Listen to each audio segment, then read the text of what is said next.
வானொலியில் நீங்கள் கேட்டு மகிழ்ந்த தென்கட்சி கோ சுவாமிநாதன் அவர்களின் இன்று ஒரு தகவல் கதை தொகுப்பினை கேட்கலாம். சாலை ஓரமாக அழுதுகிட்டு உட்காந்துருந்தான். பிச்சை எடுத்து சாப்பிட்ற ஒருத்தன் அந்த பக்கமாக வந்தான். இவனை பார்த்தான். ஏன் அழுதுகிட்டு உட்காந்துருக்கிற, என்னாச்சு உனக்கு அப்படின்னு கேட்டான். அதுக்கு இவன் சொன்னான், என்கிட்ட ஒன்றுமே இல்லை, நான் இந்த உலகத்தில் இருந்து என்ன பிரயோஜனம், அதனால தான் அழுதுகிட்டு இருக்கிறேன் அப்படின்னா. உன்கிட்ட மறைஞ்சிருக்கிற புதையல் என் கண்ணுக்கு நல்லா தெரியுது, அது உனக்கு புரியல, அதனால தான் அழுதுகிட்டு இருக்கிற அப்படின்னா. என்னது புதையல் இருக்குதா, உன் கண்ணுக்கு தெரியுதா அப்படின்னு கேட்டான். ஆமாம், எனக்கு தெரியுது. அந்த புதையலை நீ விற்கிறதுக்கு தயாராக இருக்கிறியா அப்படின்னு கேட்டான் இவன். இதை கேட்டதும் அந்த இளைஞனுக்கு ரொம்ப ஆச்சரியமாக போச்சு. என்னது இப்படி கேட்குறானே அப்படின்னு. என்கிட்ட ஒரு காசு கூட இல்லையே, அப்படி இருக்கிறப்போ புதையல் எங்கேருந்து வந்தது அப்படின்னா. இந்த நேரத்தில் அந்த பிச்சைக்காரன் சிரித்தான். இப்படி தான் இந்த உலகத்தில் எல்லோரும் சொல்லிகிட்டு இருக்கிறாங்க, என்கிட்ட ஒன்றுமே இல்லை ஒன்றுமே இல்லைன்னு சொல்லி. ஆனால் அவங்கக்கிட்ட தான் புதையல் இருக்குது. நீ வேணும்னா என் கூட வா, நம்ம நாட்டு அரசர்கிட்ட போவோம், உங்ககிட்ட இருக்கிற புதையலை அவர் நல்ல விலைக்கு எடுத்துக்குவார் அப்படின்னா. அது எப்படி உனக்கு தெரியும்னா, இதுக்கு முன்னாடியும் இது மாதிரி பல பேரை நான் ராஜா கிட்ட அழைச்சிட்டு போயிருக்கிறேன், அதனால தான் உன்னை பார்த்தேன், உன்னையும் கூப்பிட்றேன். நீ சரின்னு சொன்னால் உன்னை அழைச்சிட்டு போகிறேன், உங்ககிட்ட இருக்கிற புதையலை அவர் நல்ல விலை கொடுத்து எடுத்துக்குவார் அப்படின்னு சொன்னான். இவன் இப்படி சொல்கிறது அந்த இளைஞனுக்கு ஒன்றுமே புரியல. இது என்னது இந்த ஆள் இப்படி சொல்லிகிட்டு இருக்கிறான், நம்மக்கிட்ட என்ன இருக்குது, அதுவும் இல்லாமல் இவனே பிச்சை எடுத்து சாப்பிட்டுக்கிட்டு இருக்கிறான், இவன் போய் நம்மளை ராஜா கிட்ட அழைச்சிட்டு போகிறேங்கிறானே என்ன அப்படின்னு சொல்லி அவன் யோசனை பண்ணான். என்ன யோசிக்கிற, உனக்கு பணம் வேணும்னா என்னோட வா அப்படின்னா. இளைஞன் ஒரு முடிவுக்கு வந்தான். சரி, இங்கேயே உட்காந்துக்கிட்டு இருக்கிறத விட அங்கேயாவது போய் பார்ப்போமே, இங்கே அழுதுகிட்டு உட்காந்துருக்கிறதுல என்ன பிரயோஜனம், ஏதோ கூப்பிட்றான், போய் பார்த்துட்டு வருவோமே அப்படின்னு சொல்லி அவன் கூட புறப்பட்டான். பிச்சைக்காரன் முன்னாடி போயிட்டே இருக்கிறான், இந்த இளைஞன் பின்னாடி நடந்து போயிட்டுருக்கான். ரெண்டு பேரும் அரண்மனையை நோக்கி போகிறாங்க. பாதி வழி போயிருப்பாங்க. வழியில் அந்த பிச்சைக்காரன் சொன்னான், இதை பாரு, முன்னாடியே சில விஷயங்களை நாம் பேசிக்க வேண்டியிருக்கு, சரியாக தெளிவாக முடிவு எடுத்துக்கிட்டு அதுக்கப்புறம் ராஜாக்கிட்ட போகணும். ஏன்னா அங்கே போய் அது முடியாது இது முடியாதுன்னு நாம் நமக்குள்ளே சண்டை போட்டுக்கிட்டு இருக்க முடியாது. ராஜாவுக்கு விலையை பற்றி கவலையே இல்லை, எவ்வளவு சொன்னாலும் நமக்கு பணம் கிடச்சிரும். ஆனால் அதுக்கப்புறம் நான் இதை விற்கிறதுக்கு தயாராக இல்லைன்னு சொல்லிடக்கூடாது. அதனால் புதையலை விற்கிறதா இல்லையாங்கிறத இங்கேயே தெளிவாக முடிவு செஞ்சுக்கணும், இல்லைன்னா ராஜா கிட்ட போய் அங்கே போய் குழப்பிக்கிட்டு இருக்க முடியாது அப்படின்னு சொன்னான். இளைஞனுக்கு ஒன்றுமே புரியல. என்ன சொல்கிற நீ, என்கிட்டயா புதையலா, எங்கே இருக்குது அப்படின்னு சொல்லி குழம்பி போனான். இப்போது அந்த பிச்சைக்காரன் சொன்னான், இதை பாரு, இப்போ உதாரணத்துக்கு உன்னுடைய கண்களை எடுத்துக்கோ, அதுக்கு நீ என்ன விலை கேட்டுற போகிற, நான் அதுக்கு ராஜா கிட்டே இருந்து ஒரு 50,000 ரூபா வாங்கி தர முடியும். உன்னுடைய இருதயத்தை கொடுக்குறியா, 20 லட்சம் ரூபா வாங்கி தரேன். மூளையை கொடுக்குறியா, 30 லட்சம் வாங்கி தரேன். என்ன சொல்கிற அப்படின்னு சொல்லி இந்த பிச்சைக்காரன் பேசிக்கிட்டே போகிறான். இளைஞனுக்கு கோபம் வந்துட்டுது. என்ன உளர்ற, உனக்கு என்ன பைத்தியமா, கண்ணையும் மூளையையும் இருதயத்தையுமா விற்பாங்க, என்ன விலை கொடுத்தாலும் அதையெல்லாம் நான் விற்கிறதுக்கு தயாராக இல்லை, நான் விற்க மாட்டேன், அதை கொடுத்துட்டு நான் என்ன பண்ணுறது, இப்படி நான் மட்டும் இல்லை, யாருமே இதை விற்கிறதுக்கு தயாராக இருக்க மாட்டாங்க அப்படின்னு சொன்னான் அந்த இளைஞன். இவன் இப்படி சொன்னதும் அந்த பிச்சைக்காரன் வாய் விட்டு சிரிக்க ஆரம்பிச்சுட்டான். இப்போ பைத்தியமானது நானா நீயா, லட்சக்கணக்கான கோடிக்கணக்கான ரூபாய் பொறுமானம் உள்ள பொருள்களை உங்ககிட்டயே வச்சுக்கிட்டு விற்க முடியாதுன்னு சொல்கிற நீ தான் ஏழை, என்கிட்ட ஒன்றுமே இல்லைன்னு மரத்தடியில் உட்காந்து அழுதுகிட்டு இருக்கிறியே அப்படின்னு சொன்னான். இன்றைக்கி பார்த்திங்கன்னா பல பேர் தன்கிட்ட புதைஞ்சிருக்கிற ஆற்றலை புரிஞ்சிக்க முடியாமல் அவதிப்பட்டுக்கிட்டு இருக்கிறாங்க. நம்மக்கிட்ட என்ன இருக்குங்கிறது அவங்களுக்கு தெரியறதில்ல, அதனால தான் என்கிட்ட ஒன்றுமே இல்லைன்னு சொல்லி அழுதுகிட்டு இருக்கிறாங்க. இதை விளங்க வைக்கிறதுக்கு பெரியவங்க சொல்கிற கதை இது. நம்மக்கிட்ட இருக்கிற புதையலை நாம் தான் தோண்டி எடுக்கணும். உண்மையான புதையலுங்கிறது உள்ளே இருக்குது, ஆனால் அதை வெளியில் தேடுற ஆசாமிகள் தான் அதிகம். சராசரி மனித இயல்பு அப்படி. நம்மக்கிட்ட விலை மதிக்க முடியாத பகுத்தறிவு இருக்குது. அதை வச்சுக்கிட்டு வாழ்க்கையில் முன்னேறதுக்கு முயற்சி பண்ணணும். என்கிட்ட ஒன்றுமே இல்லைன்னு நினச்சி ஓரமாக உட்காந்துடக்கூடாது. முயற்சி செஞ்சால் முடியாத காரியம் எதுவுமே இல்லை. ஒரு ரயில்வே ஸ்டேஷன் பக்கம் வெளியில் ஒரு டாக்ஸி நின்றுட்டு இருந்தது. அந்த பக்கமாக வந்த ஒருத்தர் டாக்ஸி டிரைவரை பார்த்து சொன்னார், ஐயா உங்கள் வண்டியில் பின் சீட்டில் ஒரு மணி பர்ஸு கிடக்கு, யாரோ மறந்து விட்டுட்டு போயிருக்கிறாங்க அப்படின்னாரு. இல்லை அது காலி பர்ஸு தான், நான் தான் அதை அங்கே போட்டு வச்சுருக்கிறேன்னார் டிரைவர். ஏன்னு கேட்டார் அவர். இதுக்கு டிரைவர் சொன்னார், அதை பார்க்குற யாராவது அதை எடுத்துக்கலாம்ங்கிற ஆசையிலையாவது சவாரிக்கு வருவாங்க, அதுக்காக தான் போட்டு வச்சுருக்கிறேன் அப்படின்னா. கத்தியை தீட்டாதே புத்தியை தீட்டு அப்படின்னு ஒரு பெரியவர் புத்தி சொன்னார். அதை கேட்ட ஒரு இளைஞன், அது எப்படி பெரியவரை புத்தியை தீட்டுறது? கத்தியை தீட்டுன்னு சொன்னால் ஒரு கருங்கல்லில் கத்தியை தேய்க்கலாம், புத்தியை தீட்டுன்னு சொன்னால் எப்படி தலையை கொண்டுட்டு போய் தரையில் தேய்ச்சிக்கிட்டு இருக்க முடியுமா அப்படின்னா. அந்த பெரியவர் உடனே புரிஞ்சுக்கிட்டார், இந்த இளைஞனுக்கு புத்தி கூர்மை கம்மி அப்படிங்கிறத புரிஞ்சுக்கிட்டார். அது சரி, அறிவுக்கும் புத்திசாலித்தனத்துக்கும் என்ன வித்தியாசம்? இது ஒரு முக்கியமான கேள்வி. அறிவுன்னா என்ன, புத்திசாலித்தனம்னா என்ன? இதே கேள்வியை சாக்ரட்டிஸ் கிட்ட அவருடைய சீடன் ஒருத்தன் கேட்டானான். ஐயா, அறிவுக்கும் புத்திசாலித்தனத்துக்கும் என்னங்க வித்தியாசம் அப்படின்னு கேட்டிருக்கான். சாக்ரட்டிஸ் நிமிர்ந்து பார்த்துருக்கிறார் அந்த சீடனை. அதுக்கப்புறம் சொன்னாராம், நான் சொல்கிறேன் உன்னுடைய கேள்விக்கு பதில், ஆனால் அதுக்கு முன்னாடி நீ ஒரு காரியம் பண்ணணும்னாரான். என்னங்க செய்யணும் சொல்லுங்கன்றிருக்கான். அதோ பாரு ஒரு பெரியவர் உட்காந்துருக்கிறாரு, அவர்கிட்ட போ, இங்கேருந்து பக்கத்தில் இருக்கிற அந்த கிராமத்துக்கு போய் சேர எவ்வளவு நேரம் ஆகும் அப்படின்னு கேட்டுட்டு வா அப்படி சொன்னார் சாக்ரட்டிஸ். சரின்னு சொல்லிவிட்டு இவன் போனான். அந்த பெரியவர் முன்னாடி போய் நின்னான். ஏங்க பெரியவரை, இங்கேருந்து அதோ தெரியுத அந்த கிராமத்துக்கு போய் சேர்றதுக்கு எவ்வளவு நேரம் ஆகும் அப்படின்னு கேட்டான். பெரியவர் நிமிர்ந்து பார்த்தார், ஆனால் பதில் எதுவும் சொல்லலை. இவன் மறுபடியும் ஒரு தடவை அதே கேள்வியை அவர்கிட்ட கேட்டான். என்னங்க நான் கேட்குறது உங்கள் காதில் விழுதா, அந்த கிராமத்துக்கு போய் சேர்றதுக்கு எவ்வளோ நேரம் ஆகும் அப்படின்னு சொல்லி மறுபடியும் கேட்டான். அப்பவும் அவர் பதில் சொல்லலை. உடனே அவன் மனசுக்குள்ளே முடிவு பண்ணிக்கிட்டான், சரி பெரியவர் ஒரு மாதிரியாக தெரிகிறார், புத்தி சுவாதீனம் சரியில்லாத ஒரு மாதிரி தெரியுது அப்படின்னு நினச்சிக்கிட்டே வந்த வழியிலே திரும்பி வந்துட்டான். கொஞ்சம் தூரம் நடந்திருப்பான். இப்போ அந்த பெரியவர் மறுபடியும் கூப்பிட்டார், இளைஞனே இப்படி வாழ்னார். இவனுக்கு ஒன்றும் புரியல. மறுபடியும் திரும்பி நடந்தான். அவர் முன்னாடி போய் நின்னான். பெரியவர் சொன்னார், தம்பி இங்கேருந்து அந்த கிராமத்துக்கு போய் சேர்றதுக்கு 5 நிமிஷம் ஆகும் அப்படின்னார். இப்போது அந்த இளைஞன் அந்த முதியவரை ஒரு மாதிரியாக பார்க்க ஆரம்பித்தான். அதுக்கப்புறம் கொஞ்சம் யோசித்தான். பிறகு அவர்கிட்டே கேட்டுட்டான், ஏங்க பெரியவரை, இதே பதிலை அப்போவே என்கிட்ட சொல்லியிருக்கலாமே, என்னை திரும்பி போன்னு சொல்லிவிட்டு பாதி தூரம் போனதுக்கப்புறம் மறுபடியும் கூப்பிட்டு அதுக்கப்புறம் இப்படி சொல்கிறீங்களே, இது நியாயமா அப்படின்னா. பெரியவர் சிரித்தார். அதுக்கப்புறம் சொன்னார், ஏன்பா நீ எவ்வளவு வேகமாக நடக்கிறேங்கிறத பார்க்காம நீ கிராமத்துக்கு போய் சேர வேண்டிய நேரத்தை எப்படி என்னால் சொல்ல முடியும்? அதனால தான் உன்னை கொஞ்சம் தூரம் நடக்க விட்டு உன்னுடைய நடையின் வேகம், அந்த கிராமம் இருக்கிற தூரம் ரெண்டையும் கணக்கு போட்டு அதுக்கப்புறம் நேரத்தை சொன்னேன்னார். சீடன் தலை குனிந்தான். அப்படியே திரும்பி சாக்ரட்டிஸ் முன்னாடி நின்னான். சாக்ரட்டிஸ் இப்போ சொல்கிறார், தம்பி அதுக்கு பேர் தான் புத்திசாலித்தனம். இந்த அறிவு கூர்மை எல்லா இளைஞர்களுக்கும் வரணும் அப்படிங்கிறதுக்காகத்தான் கத்தியை தீட்டாத புத்தியை தீட்டு அப்படின்னு பெரியவங்கள்லாம் சொல்லிகிட்டு இருக்கிறாங்க. புத்தியை தீட்டுறவங்கெல்லாம் வாழ்க்கையில் அறிவாளியாகிறாங்க, தீட்டாதவங்க கோமாளியாகிறாங்க. இதுதான் இன்றைக்கி நடக்கிறது. அதனால் அறிவு கூர்மைங்கிறது வேறு. இந்த காலத்து ஆசாமி ஒருத்தர் இன்னொருத்தரை பார்த்து கேட்டார், ஏங்க ஒரு விமானம் இங்கேருந்து புறப்பட்டு 2 மணி நேரத்தில் மதுரைக்கு போய் சேருது. நல்லா கவனிங்க, ஒரு விமானம் இங்கேருந்து புறப்பட்டு 2 மணி நேரத்தில் மதுரைக்கு போய் சேருது அப்படின்னா என்னோடய வயசு என்னன்னு கேட்டார். இவர் கேட்குறதுல ஏதாவது அர்த்தம் இருக்கா? அதாவது இங்கேருந்து புறப்பட்டு 2 மணி நேரம் ஆகுது மதுரைக்கு போகிறதுக்கு, அப்படின்னா என் வயசு என்னன்னு கேட்குறாரு.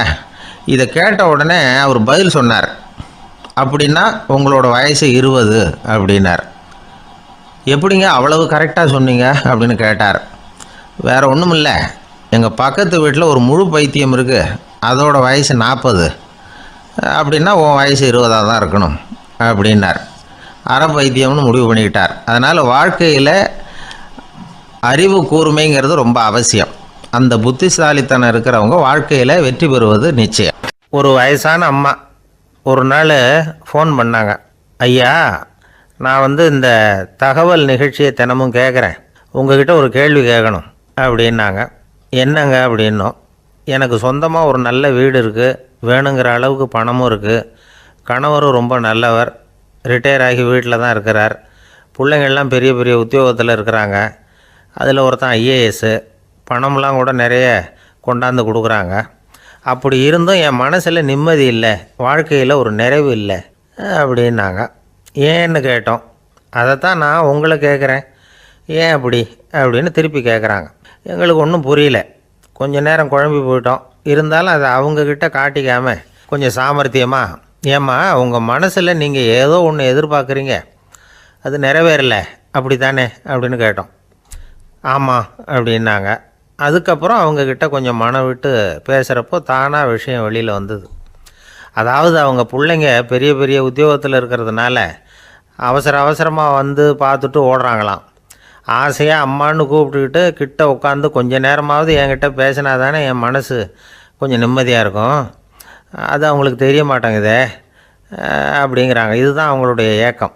இந்த ஏக்கம் அந்த தாயின் மனசில் இருந்துக்கிட்டு இருக்குது. இப்படி மகனுடைய அன்புக்காக மட்டுமே ஏங்குகிற தாய்மார்கள் பல பேர் இருக்கிறாங்க இந்த உலகத்தில்.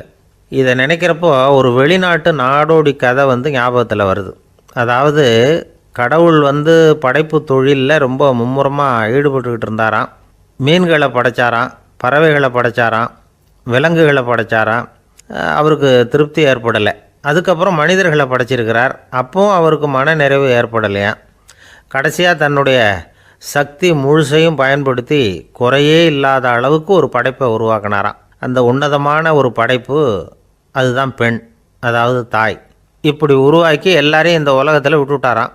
அதுக்கப்புறம் கொஞ்ச காலம் கழித்து தன்னுடைய தேவியை அழைச்சிக்கிட்டு இந்த பூலோகத்துக்கு வந்திருக்கிறார். தன்னுடைய குறையில்லாத படைப்பாகிய பெண்ணை பார்த்தாராம். ஏம்மா உனக்கு இன்னும் ஏதாவது குறை இருந்தால் சொல்லு, அதையும் நிவர்த்தி பண்ணிவிடுறேன் அப்படின்னாராம். அந்த அம்மா பார்த்துருக்காங்க. சுவாமி, எனக்கு நீங்கள் கொடுத்துருக்கிறது 2 கை, என்னுடைய பிள்ளைகளுக்கு சேவை செய்கிறதுக்கு இந்த 2 கை பத்தலை, அதனால் இன்னும் ஒரு 2 கை கொடுத்தா தேவலை அப்படின்னாங்களாம். கடவுள் பார்த்தார். அதனால் என்ன, அப்படியே செஞ்சு விடலாம், இதோ அதுக்கான வரம் கொடுத்துட்டேன் அப்படின்னார். அந்த அம்மாவுக்கு இப்போ 4 கை ஆகிட்டுது. 4 கையாலேயும் குழந்தைகளுக்கு சேவை செய்ய ஆரம்பிச்சிட்டாங்க. கடவுள் திருப்தியாக திரும்பி போனார். அதுக்கப்புறம் கொஞ்சம் காலம் கழித்து மறுபடியும் திரும்பி வந்தார் தேவியோட. பெண்ணை பார்த்தார். இப்போ என்னம்மா சந்தோஷந்தானே அப்படின்னாராம். அதுக்கு அந்த அம்மா சந்தோஷந்தான், இருந்தாலும் இப்போ எனக்கு இருக்கிற 2 காலும் போதில்லை, இன்னும் ஒரு 2 கால் இருந்தால் தேவையில்லை, நிறைய ஓடி ஆடி பிள்ளைகளுக்காக வேலை செய்ய வேண்டியிருக்குது அப்படின்னாங்களாம். சரின்னு சொல்லி 4 கால் இருக்கிறது மாதிரி செஞ்சுட்டு போயிட்டார் கடவுள். மறுபடியும் கொஞ்ச நாள் கழித்து தேவி சொன்னாங்க கடவுள்கிட்ட, நீங்கள் என்ன தான் முயற்சி பண்ணினாலும் முழுமையான ஒரு படைப்பை உங்களால் உருவாக்க முடியாது, அப்படி தான் நான் நினைக்கிறேன் அப்படின்னாங்களாம். அப்படியா சொல்கிறேன், வா அந்த பொண்ணை பார்த்துட்டு வருவோம் அப்படின்னு புறப்பட்டு இங்கே வந்தாங்களாம். இங்கே பார்த்தா 4 கால் 4 கையோடு அந்த பொண்ணு ஒரு செவுத்தில் சாஞ்சி உட்காந்து அழுதுகிட்டு இருக்குது. இப்போ தேவி அந்த பொண்ணை சுட்டி காட்டி கடவுள்கிட்ட கேட்டாங்களாம், ஏங்க நீங்கள் அந்த பொண்ணுக்கு கையை கொடுத்தீங்க, காலை கொடுத்தீங்க, சரி, அந்த கண்ணீரையும் எதுக்காக கொடுத்தீங்க அப்படின்னு கேட்டாங்களாம். அதுக்கு கடவுள் சொன்னாராம், கையை கொடுத்தது நான் தான், காலை கொடுத்தது நான் தான், ஆனால் அந்த கண்ணீரை கொடுத்தது நான் இல்லை, அதை கொடுத்தது அந்த அம்மாவோட பிள்ளைங்க அப்படின்னாராம். இன்றைக்கும் அப்படித்தான் பல பிள்ளைங்க அவங்க அம்மாவுக்கு கண்ணீரை தான் கொடுத்துக்கிட்டு இருக்கிறாங்க. அம்மாவை மதிக்கிற பிள்ளைங்க தான் இன்றைக்கி நல்லபடியாக இருக்கிறாங்கங்கிறது அவங்களுக்கு தெரியறதில்ல. இந்த காலத்து பிள்ளையாண்டான் ஒருத்தன் அவங்க அம்மாக்கிட்டேயும் நல்ல பிள்ளையாக நடந்துக்குவான், மனைவிக்கிட்டேயும் நல்ல கணவனாக நடந்துக்குவான், ரொம்ப சாமர்த்தியம். ஒரு நாள் அவங்ககிட்ட கேட்டாங்க, ஏன்பா உங்கள் அம்மாவும் உன் மனைவியும் சண்டை போட்டுக்கிட்டா நீ எந்த பக்கம் அப்படின்னாங்களாம். வீட்டுக்கு வெளிப்பக்கம் அப்படின்னானான் அவன். அங்கே ஒரு புதர் தெரியுது இல்லையா, இந்த புதருக்குள்ளே ஒரு சிங்கம் இருக்குது, அந்த பக்கமாக நான் போகிறப்போ வர்றப்போலாம் அது என்கிட்ட வம்பு வளர்க்குது, தகராறு செய்யுது, என் மேலே பாயுது, என்னை தாக்குது, ஏன்னு தெரியல அப்படின்னுது. இதை கேட்டதும் அந்த குரங்கு சொல்லிச்சு, இனிமேல் கவலைப்படாத, இந்த தடவை நான் உன்னை காப்பாற்றுறேன்னுது. அதுக்கப்புறம் ஒரு நாள் அந்த குரங்கும் கழுதியும் அந்த புதர் பக்கமாக போய்கிட்டு இருந்தாங்க. எதிர்பார்த்தது மாதிரியே நடந்தது. அந்த சிங்கம் எதிரில் வந்தது, கழுதியை பார்த்தது, உடனே அது மேலே பாய ஆரம்பிச்சுட்டுது. அவ்வளவுதான். உடனே இந்த குரங்கு என்ன பண்ணிச்சு தெரியுமா, கிடுகிடுன்னு ஒரு மரத்து மேலே ஏறி உட்காந்துக்கிட்டது. அங்கே உட்காந்துக்கிட்டு கீழே அந்த கழுதையும் சிங்கமும் போடுற சண்டையை வேடிக்கை பார்க்க ஆரம்பிச்சுட்டுது. கொஞ்ச நேரம் கழித்து அடிபட்ட காயத்தோடு அந்த கழுதை மெதுவாக நடந்து வந்தது. குரங்கும் மெல்ல மரத்தை விட்டு கீழே இறங்குச்சு. இப்போ கழுதை கேட்டுது, என்னை காப்பாற்றுறேன்னு சொல்லிவிட்டு காலை வாரி விட்டுட்டியே, நீ பாட்டுக்கு மரத்து மேலே ஏறி உட்காந்துக்கிட்டே, அது நியாயமானது. குரங்கு பரிதாபமாக அதை பார்த்துது. நான் மரத்து மேலே இருந்து நீங்கள் 2 பேரும் சண்டை போட்டதை பார்த்துக்கிட்டு தான் இருந்தேன். உன்னோட சத்தம் தான் அதிகமாக இருந்தது, அது நீ சிரிக்கிற மாதிரி எனக்கு கேட்டுது. அதனால் நீ தான் ஜெயிச்சுக்கிட்டு இருக்க போல இருக்கு அப்படின்னு நினச்சிவிட்டேன்னது. இன்றைக்கி பல பேர் இப்படி தான் இருக்கிறாங்களாம். யார் ஜெயிக்கிறாங்க யார் தோக்குறாங்கங்கிறத முகத்தை பார்த்து கூட கண்டுபிடிக்க முடியறதில்ல. பேசுகிற பேச்சை வச்சு கூட கண்டுபிடிக்க முடியறதில்ல. தோற்கிறவங்க கூட சிரிக்கிற மாதிரி முகத்தை வச்சுக்கிறான். இன்றைய மனிதர்கள்கிட்ட ஏகப்பட்ட முரண்பாடுகள். பொய் முகங்களோட உலவுகிறவர்கள் தான் அதிகம். உண்மை முகம் எங்கே இருக்குது அப்படிங்கிறத புரிஞ்சுக்கிட்டு நண்பர்களை தேர்ந்தெடுக்கணும் அப்படிங்கிறது ஒரு முக்கியமான கருத்து. கடவுள் இந்த உலகத்தை படைச்சு விட்டு அதுக்கப்புறமும் கொஞ்ச நாள் இங்கேயே தங்கியிருந்தாராம். அப்போ தான் அவருக்கு ஒரு உண்மை புரிஞ்சுதான், இந்த உலகத்தில் தங்கி இருக்கிறது எவ்வளோ இடைஞ்சல்னு. தினமும் மனிதர்கள் தேடி வந்து ஏதாவது புகார் சொல்லிக்கிட்டே இருந்தாங்களாம். எனக்கு அது வேணும் இது வேணும்னு கேட்டுக்கிட்டே இருந்தாங்களாம். சில பேர் வந்தாங்க, நாங்கள் வந்து விவசாயம் பண்ணுறோம், தண்ணி இல்லாமல் பயிர் காயுது, எங்களுக்கு மழை வேணும் அப்படின்னாங்க. அவங்க போனதும் அதுக்கப்புறம் சில பேர் வந்தாங்க, நாங்கள் வந்து மண்பானை செய்கிறவங்க நிறைய பானை செஞ்சு வச்சுருக்குறோம், மழை பெஞ்சால் எல்லாம் கரைஞ்சி வீணாக போயிடும், அதனால் இன்றைக்கி மழை பெய்யக்கூடாதுன்னாங்க.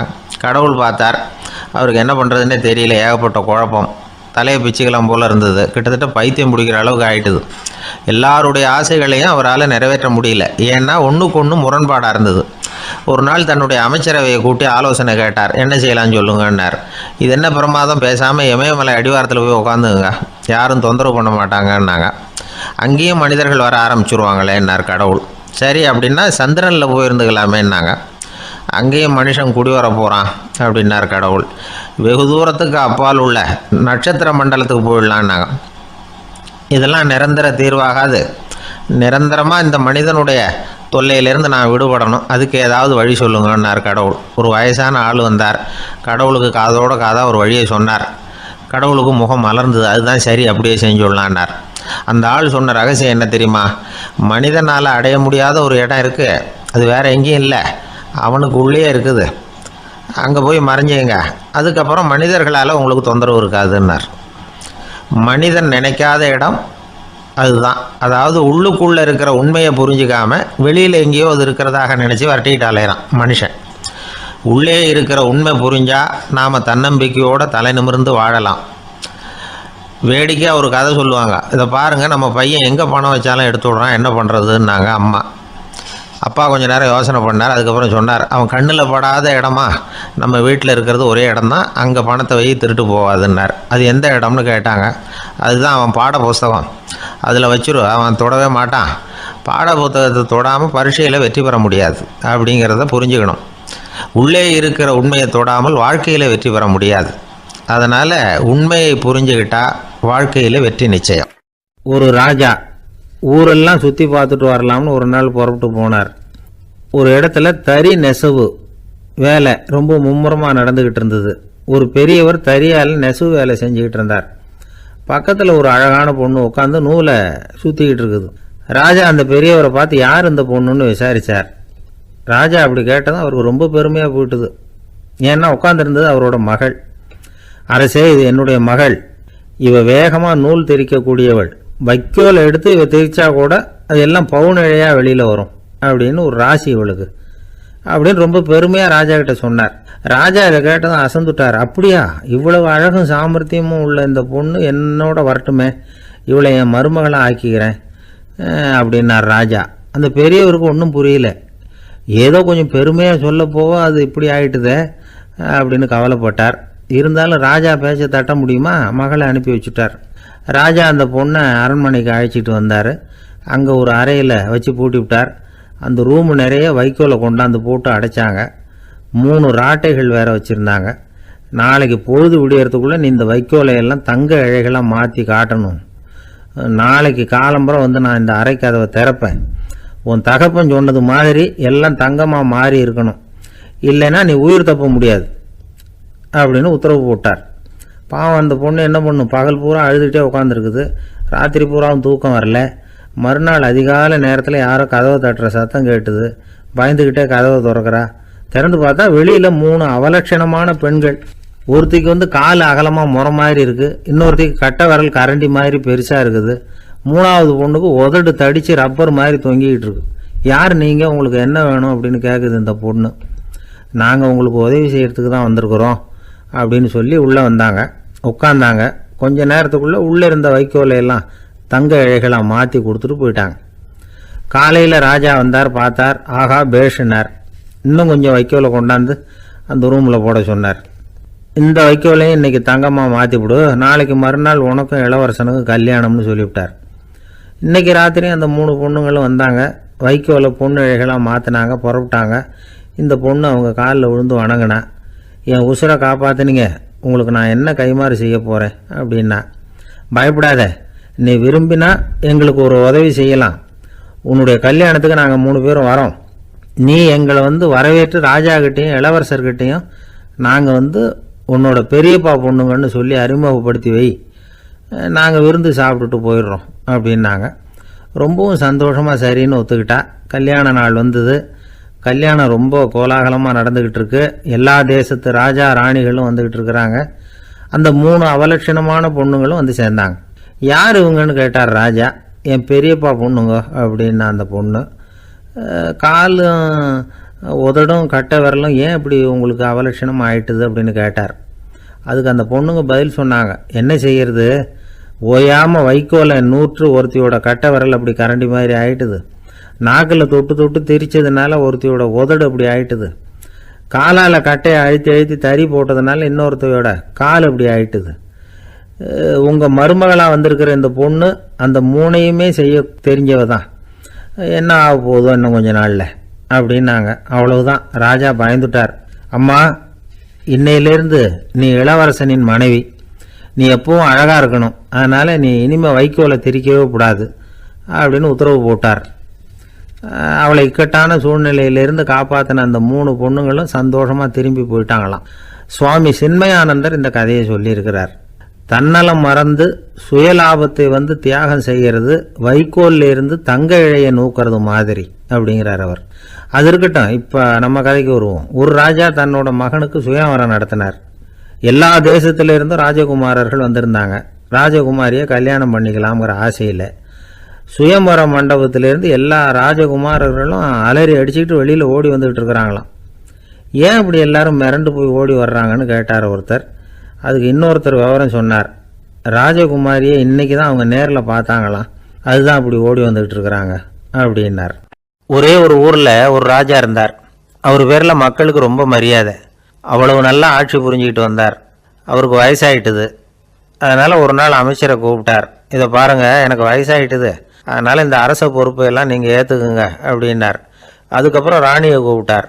வா, நாம் இனிமேல் இங்கே இருக்க வேணாம், காட்டுக்கு போய் தவம் பண்ணலாம் அப்படின்னு கூப்பிட்டார். இந்த செய்தி மக்களுக்கு அறிவிக்கப்பட்டது. மக்கள் உடனே கூட்டம் கூட்டமாக அரண்மனைக்கு வர ஆரம்பிச்சுட்டாங்க. மன்னரை போய் பார்க்குறாங்க.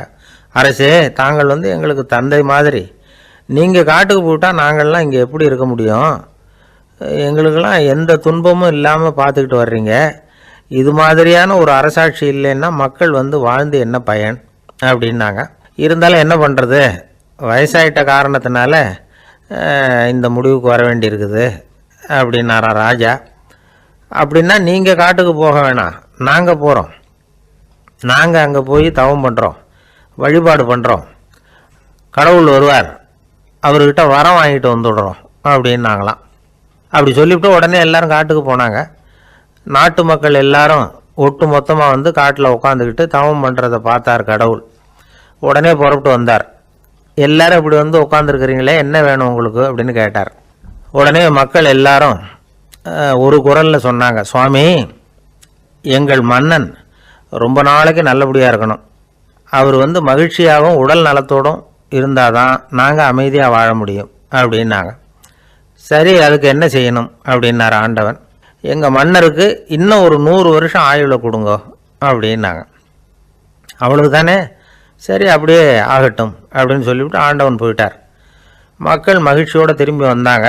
மன்னா, கடவுள் வரம் கொடுத்துட்டார், நீங்கள் 100 வருஷம் வாழ போகிறீங்க அப்படின்னாங்க. இதை கேட்டதும் ராணி ராஜாவை வணங்கி, நான் தவம் செய்ய போகிறேன் அப்படின்னு புறப்பட்டாங்க. உடனே மக்கள் என்ன நினச்சாங்க தெரியுமா? ஐயோ, நாம் ராஜாவுக்கு மட்டும்தானே நீண்ட ஆயுள் வேணும்னு வரம் வாங்கினோம், ராணிக்கு வாங்கலையே, அதுதான் கோபத்தில் புறப்பட்டாங்க போல இருக்கு அப்படின்னு நினச்சி வருத்தப்பட்டாங்க. ஆனால் ராணி நினச்சது அது இல்லை. ராணி போய் தவம் பண்ணாங்க, கடவுள் காட்சி கொடுத்தார். இவங்க கேட்குறாங்க, சுவாமி, ராஜாவுக்கு மட்டும் 100 வருஷம் ஆயுள்னு வரம் கொடுத்துட்டீங்க, அப்படின்னா குடிமக்களும் 100 வருஷம் இருக்கணும். இப்படிப்பட்ட குடிமக்கள் இல்லைன்னா அப்படிப்பட்ட அரசன் இருந்து என்ன பிரயோஜனம் அப்படின்னாங்களாம். ஆண்டவன் பார்த்தார், சரி அவங்களும் 100 வருஷம் வாழ்வாங்க, அது மட்டும் இல்லை நீயும் 100 ஆண்டு காலம் வாழ வரமளிக்கிறேன் அப்படின்னு சொல்லிவிட்டு மறைஞ்சிட்டார். இதில் ஆண்டவன் வர்றதும் மறையிறதும் முக்கியம் இல்லை. இதில் கவனிக்க வேண்டியது ஆள்கிறவனின் விசால மனம், குடிமக்களின் விசால மனம், ஆள்கிறவன் மனைவியினுடைய விசால மனம். இப்படி ஒரு நாடு இருந்துட்டுதுன்னா எப்படி இருக்கும் வாழ்க்கை நினச்சி பாருங்கள். அதனால தான் பெரியவங்கள்லாம் சொல்கிறாங்க, இதய வாசல் திறந்தே இருக்கணும், இதயத்தின் கதவுகளை மூடாதீங்க அப்படின்னு சொல்லுவாங்க. என்கிட்ட ஒருத்தர் சொன்னார், என்னுடைய இதய வாசல் எப்பவும் திறந்தே தான் இருக்குதுன்னார். எதனால் அப்படி சொல்கிறீங்க அப்படின்னு கேட்டோம். டாக்டரே சொல்லிவிட்டார், என்னுடைய இதயத்தில் ஒரு ஓட்டை இருக்குது அப்படின்னு, வால்வு சரியில்லையா அப்படிங்கிற. ரொம்பவும் அடிபட்டு அல்லல் போட்டுக்கிட்டு இருக்கிற ஒருத்தர் வந்தார். மனசு ரொம்பவும் நொந்து போய் பேசினார். இந்த உலகத்தில் மனுஷனாக பிறந்ததை விட மாடாக பிறந்திருக்கலாம் சார் அப்படின்னார். திடீர்னு வந்து என்கிட்ட இப்படி சொன்னால் அதுக்கு நான் என்னங்க பண்ண முடியும் அப்படின்னேன். உங்ககிட்ட வரணும்னு தோணுச்சு, அதனால் வந்தேன் அப்படின்னார். சரிங்க, இப்படி ஒரு யோசனை வந்ததுக்கு என்ன காரணம் அப்படின்னு சொல்லி அவர்கிட்ட கேட்டேன். அதுக்கு அவர் சொன்னார், என் பையனுக்கு வேலை தேடுறேன் கிடைக்கல, பொண்ணுக்கு மாப்பிள்ளை தேடுறேன் கிடைக்கல, வீடு கட்டுறதுக்கு கடன் கேட்குறேன் கிடைக்கல, மாடாக பிறந்திருந்தா இது மாதிரி கவலையெல்லாம் கிடையாதுல்ல, பேசாமல் வைக்கோலை தின்னுக்கிட்டு அசை போட்டுக்கிட்டே கடந்து விடலாமே அப்படின்னார் அலட்சியமாக. அதுக்கப்புறம் தான் அவர் சொன்ன கருத்தை நானும் கொஞ்சம் அசை போட ஆரம்பித்தேன் மனசுக்குள்ளே. இப்போது இயற்கையை பொறுத்த வரைக்கும் அது நாம் எல்லாரும் மகிழ்ச்சியாக வாழணும் அப்படின்னு தான் விரும்புது. விலங்குகள், பறவைகள், தாவரங்கள், அப்புறம் மற்ற உயிரினங்கள் எல்லாமும் நல்லபடியாக இருக்கணும் அப்படிங்கிறது தான் இயற்கையோட விருப்பம். அதில் ஒன்றும் சந்தேகம் இல்லை. இயற்கையோட அமைப்பை கொஞ்சம் கவனித்து பார்த்தா அதை நாம் நல்லா புரிஞ்சுக்கலாம். இருந்தாலும் இந்த ஆள் சொன்னதை கேட்ட பிறகு தான் ஒரு முக்கியமான வேறுபாடு புரிஞ்சுது. அதாவது, இந்த உலகத்தில் உள்ள முக்கியமான பிரச்சனைகள் 6.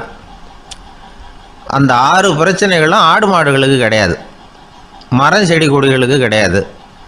ஆனால் மனுஷன் அந்த 6 பிரச்சனைகளையும் சந்திக்க வேண்டியிருக்கு. சரி, அந்த 6 பிரச்சனைகள் என்னென்ன தெரியுமா? முதல்ல, இந்த ஆடு மாடுலாம் நமக்குன்னு சொந்தமாக ஒரு வீடு இல்லையே அப்படின்னு கவலைப்பட்டுக்கிட்டு இருக்கிறதில்ல. ஆனால் மனிதனுக்கு வீடு தேவைப்படுது. இது ஒரு வித்தியாசம். இப்போ 2வது பிரச்சனை என்னென்னா ஆடை பிரச்சனை. ஒரு கோழியோ சேவலோ நாம் போட்டுக்கிறதுக்கு ஒரு சட்டை இல்லையே அப்படின்னு கவலைப்படுறதில்ல. ஆனால் மனுஷனுக்கு அந்த கவலை உண்டு. சரி, இப்போ 3வது என்னன்னு பார்த்தா கல்வி பிரச்சனை. ஒரு பசுமாடு கவலையோடு நின்றுக்கிட்டு இருக்கு அப்படின்னு வச்சுக்குவோம். நீங்கள் அதுக்கிட்ட போய், ஏன் பசுமாடை கவலையோடு நின்றுக்கிட்டு இருக்கிற அப்படின்னு கேட்குறீங்க. என் கண்ணுக்குட்டிக்கு எல்கேஜியில் இடம் கிடைக்கல, டொனேஷன் கொடுக்கறதுக்கு கையில் பணமும் கிடையாது, சிபாரிசுக்கு யாரை பிடிக்கிறதுன்னு தெரியல, இப்படியா சொல்லிகிட்டு இருக்கோம். அதுக்கு அந்த கவலையெல்லாம் கிடையாது. ஆனால் மனிதனுக்கு அந்த கவலை உண்டு. 4வது என்னன்னு பார்த்தீங்கன்னா வேலைவாய்ப்பு பிரச்சனை. வேலை கிடைக்கலையே அப்படின்னு வேப்ப மரம் கவலைப்படுறதில்ல, ஆனால் மனுஷன் கவலைப்படுறான். 5வது என்னன்னு பார்த்தா கல்யாண பிரச்சனை. எருமை மாடு, பசு மாடு எல்லாம் பொண்ணுக்கு மாப்பிள்ளை தேடிட்டாலே இது பேப்பரில் மணமகன் தேவை அப்படின்னு விளம்பரமாக கொடுக்குது, அதெல்லாம் கிடையாது. 6வது என்னன்னு பார்த்தீங்கன்னா பணம் சம்பந்தமான பிரச்சனை. ஆடு மாடுலாம் பணத்தை சேமிக்கணும்னோ ஏதாவது நிதி நிறுவனத்தில் முதலீடு பண்ணணும்னோ நினச்சிக்கிட்டு இருக்கிறதில்ல. பணத்தை எப்படி காப்பாற்றுறது அப்படிங்கிற கவலையும் அதுகளுக்கு கிடையாது. குதிரை வந்து குளம்போடு பிறக்குது, அதனால் அது காடு மேடெல்லாம் கவலை இல்லாமல் தெரியலாம். ஆடு வந்து உடம்பில் ரோமத்தோடு பிறக்குது, அதனால் அது குளிரை பற்றி கவலைப்பட வேண்டிய அவசியம் இல்லை. ஆனால் மனுஷனை பார்த்திங்கன்னா அவன் தான் ஒன்றும் இல்லாமல் பிறக்கிறான். ஏன் இந்த பாகுபாடு அப்படின்னு கேட்டால் இதை பற்றி கொஞ்சம் சிந்திச்சு பார்க்கணும். அதாவது இந்த சந்தேகத்தை ஒரு பெரியவர்கிட்டையும் கேட்டேன். அவர் சொன்னார் இதுக்கு பதில். அவர் இதே கேள்வியை இயற்கை கிட்ட கேட்டாராம். இயற்கை பதில் சொல்லிச்சான். வேறு யாருக்கும் கொடுக்காத ஒரு வலுவான கருவியை, ஒரு பவர்ஃபுல் வெப்பன் மனுஷனுக்கு கொடுத்துருக்குறேனே, அந்த கருவியை உபயோகப்படுத்தி அந்த 6 பிரச்சனையை மட்டும் இல்லை, 6 கோடி பிரச்சனைகள் இருந்தாலும் அதையெல்லாம் சமாளிக்கலாம். அது கருவி என்ன தெரியுமா? அதுதான் 6வது அறிவு. அதை உபயோகப்படுத்தினா காலுக்கு செருப்பு தயார் பண்ணிக்கலாம், குளிருக்கு போர்வை தயார் பண்ணிக்கலாம், என்ன வேணும்னாலும் செய்யலாம் அப்படின்னு இயற்கை பதில் சொல்லிச்சான். அதனால் நாம் செய்ய வேண்டியது என்னென்னா, இயற்கையை முதல்ல சரியாக புரிஞ்சுக்கணும். இயற்கையின் படைப்பையே நாம் சரியாக புரிஞ்சுக்கிறது இல்லையா, அதுதான் வேதனை. இந்த கதையை கேளுங்க. இப்போ நகரத்திலேருந்து ஒரு ஆள் கிராமத்துக்கு வந்தான். அங்கே ஒரு சிறுவன் மாடு மேய்ச்சிக்கிட்டு இருந்தான். நகரத்து ஆள் சொன்னான், எவ்வளோ அழகான பசு, அது சரி இதுக்கெல்லாம் ஏன் கொம்பு இல்லைன்னா.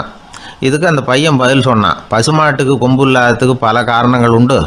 கண்ணுக்குட்டியாக இருந்தால் கொம்பு இருக்காது, பசு வளர்ந்து பெருசானதுக்கு அப்புறம் தான் கொம்பு முளைக்கும், இது ஒரு காரணம். சில சமயம் வளர்கிற கொம்பை எடுத்து விடுறது உண்டு, அது ஒரு காரணம். ஆனால் இதுக்கு ஏன் கொம்பு இல்லைன்னு கேட்குறீங்க, அதுக்கு என்ன காரணம்னா இது பசு இல்லை குதிரை அப்படின்னு நானாம்.